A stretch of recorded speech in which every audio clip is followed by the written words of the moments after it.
এই যে আল্লাহ আল্লাহর অশেষ রহমত। আল্লাহ যখন খুশি হন তখনই বৃষ্টি দেন। আমরা অনেকে মনে করি বৃষ্টির কারণে আমাদের অনেক ক্ষয়ক্ষতি হচ্ছে, আসলে এটা আমাদের সাময়িক পরীক্ষার জন্য।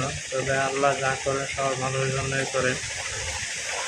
এই দেখুন বৃষ্টি হচ্ছে, বৃষ্টি আমার কাছে অনেক ভালো লাগে।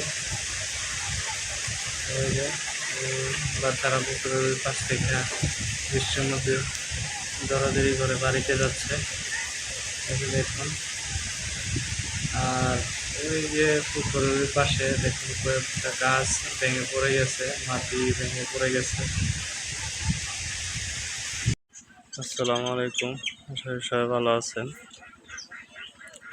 এই যে আমাদের কবুতর খুব আসলে এই যে দুইটা উপরে বসে আছে, আমি এখানে দুইটা খুব করে দিব, দুইটা পাট করে দিব, তো যাতে দুই জোড়া যাতে থাকতে পারে। আর এগুলা এখানে দখল করতে পারে নাই। পাক সাদা কালো পায়রাটা এটা দখল করে আছে, এটা কাউকেই থাকতে দেয় না এখানে।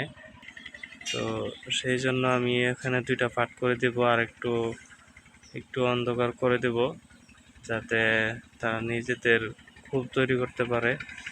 আর এভাবে থাকলে ডিম বাচ্চা করবে না, সেই জন্য আমি এই যে প্রস্তুতি নিয়ে রাখছি। এই যে দেখুন সব কিছু দুইটা খুব করে দিব, যাতে তারা ডিম বাচ্চা করতে পারে আর নিজেদের খুব মনে করে।